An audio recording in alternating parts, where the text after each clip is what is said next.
Have you worked on this piece long?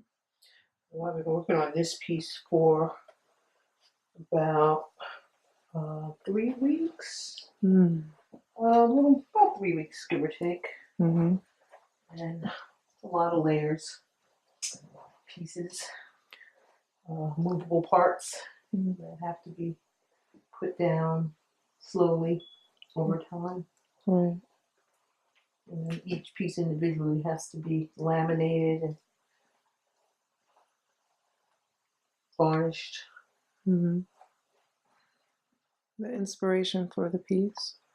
Oh, I love her because she's my Juve mama. Ah. Our labor. And I call her Jump Up Juve. And that's what's the inspiration for her. This golden lady that is so admired and revered. Such a mystery. Everybody wants her, but nobody can have her. And she's colorful, she's beautiful, and she's interesting, she's a mystery. Mm. She's tribal, and she's sexy.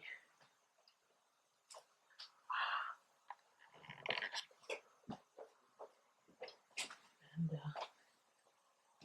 it's peeling away the layers. When you look closely at what's going on. All of this color. You don't really know who she is under that mask, that painted face. So she could be anybody. She could be nobody. She could be you. She could be me. It's like the girls we see on the float on Labor Day. Mm-hmm. But she is all of us, really. A lot of people don't even know what Juve means, what Juve mourning is about.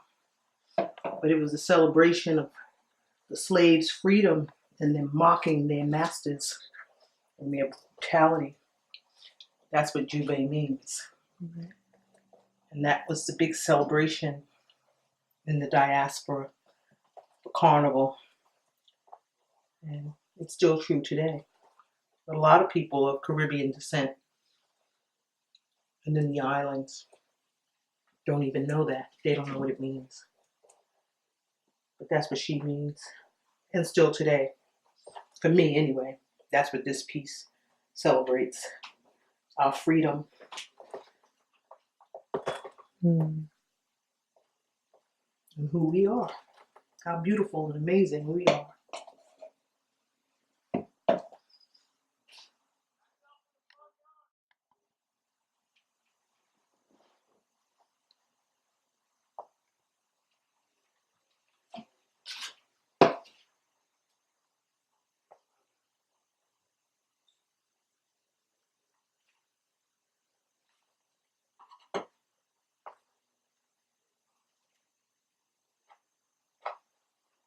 There's a method, a mythology and a method that you derive into your pieces, I'm assuming. Well, I'd say yes and no. There has to be freedom. You know, I get lost in the work. Mm. That's a part of the saving grace of it, I guess. Everything has meaning, but I like to be able to get lost in the work and let the work just take me where it wants to go. It starts out one way, and then it just kind of does its own thing. It kind of morphs, Mm. you know. She started out as just a simple drawing, simple sketch. And she had many faces. You know, she just kind of changed and morphed and then told me, you know, what she wanted to do. She was black and white, and she was brown, and she was blue, and she had color, and she just became who she wanted to be. Over time, she just spoke to me in my dreams, really. A lot of the work really does kind of subconsciously come to me and tells me what it wants to be. I'll get up in the middle of the night sometimes.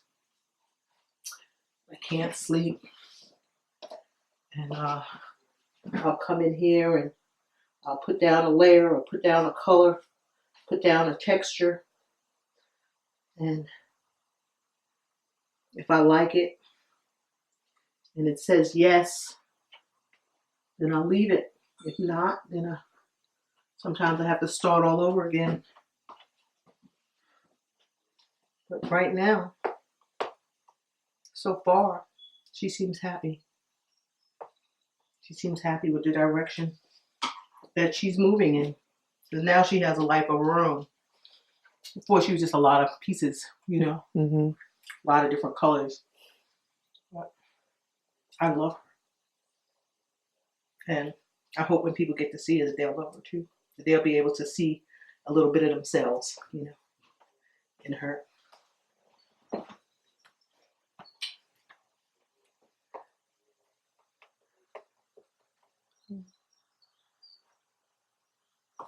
But she's a difficult piece too. She's unruly, you know. She's got so many like parts, and because everything is so colorful, I don't want colors to bleed. So I have to do it slowly over time. So it's going to take at least another couple of weeks to get it all right, and many, many, many trips to the sink to wash hands. And many, many more layers of varnish. Many, many more.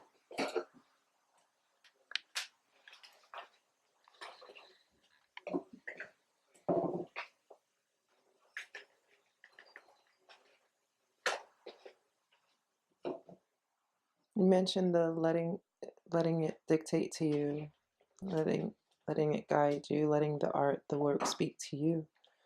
Is that freeing in a sense, considering that in your own personal life and outside of the canvas currently? My life has not been my own. I have no control over what's going on in my personal life right now. Very little control. A person who has always had a tremendous amount of freedom, demanded a certain amount of freedom in their own personal life, and been really their own boss, now have to be dictated to because of an illness or disease. Changes everything. Nothing is the same. And so my time is not my own. I have to work around medical schedules. I have to work around chemo and radiation and nurses and doctors. And for a long time traveling, you know, all over the country trying to find a cure for this cancer. You know? And it just changes everything. You feel powerless and angry. And you want to be like filled with hope, and sometimes it's hard to find that hope. But the work keeps me from going crazy. You know? The work that keeps me grounded. The work that reminds me, you know, there's still joy for myself, you know, for me. Because when he's sleeping and he's resting, I'm in here working. Right. You know, I'm creating. Because for a long time, I didn't have time. Because I was always, we were on the road. We were traveling a lot. So there was no time for studio work. There was no time for making. There was no time for creating. So I spent almost a whole year, literally, traveling. And sort of like the last 2 months, I have been here at home because we made a decision to treat here at home exclusively. So treatment is only 10 minutes away, which is much easier on him, much easier on me. And I'm happy about that. I'm really grateful about that because it was getting really, really hard to do all that traveling. It was difficult and it was expensive. And it was just too taxing. So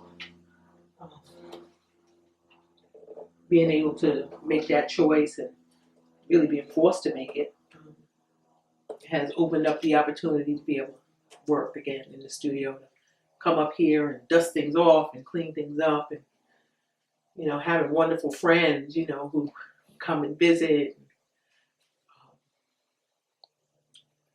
When the doctors told us that he was terminal and that he wasn't really going to get any better, and that his illness really is not curable, it was devastating. Right. Absolutely devastating. But that's when I made a decision that I really can't continue to do this by myself, that I have to reach out to friends, I have to reach out to family, people who love us, and let them know that if you want to see him, come see him now. Give him his flowers now. And let him know you love him now. Don't wait. Come now. Because now is when it matters.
My artist friend, my buddy, he came and he helped me clean out my studio. He said, look, I'm here to help.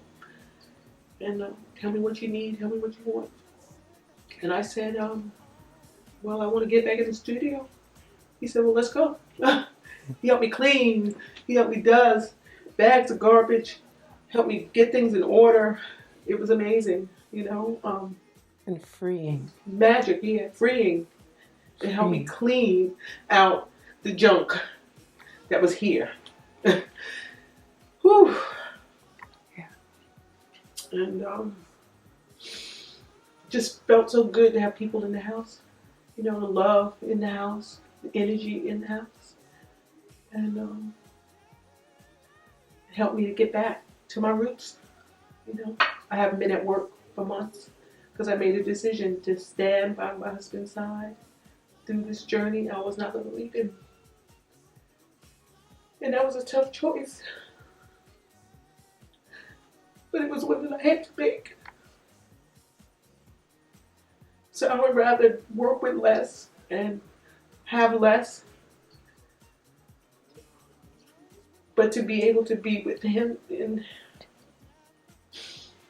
is more important to me. And to open up our doors, open up our home, and let our friends and family come and visit and be with him, and be with us, and just surround him with love and joy and happiness and music and art, and which is who we are. That's who we are. We are music. We are art. We are love. That's what we're about. That's what we've always been about. And just because he's ill doesn't change anything. It doesn't change who he is. It doesn't change who I am. It just makes it different.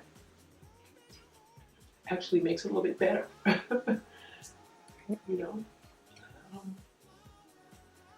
So here we are. And I'm grateful.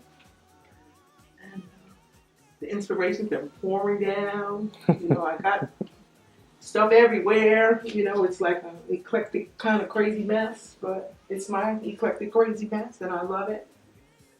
And It's the most beautiful mess. and I'm happy in my little mess. That's right.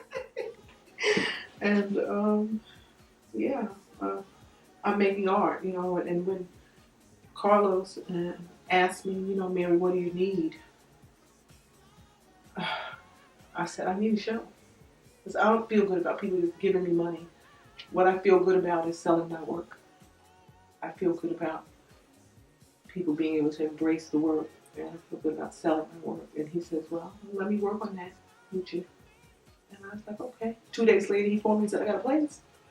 We're going to do a show. And ever since then, we've just been running, you know, moving forward. And so I'm excited. I am extremely and completely excited. And I'm very happy and grateful, as I said many, many times over, that I got people in my life who love me, that love my husband, who know us, and that we know have our best interests at heart and believe in us. And, yeah, that's it.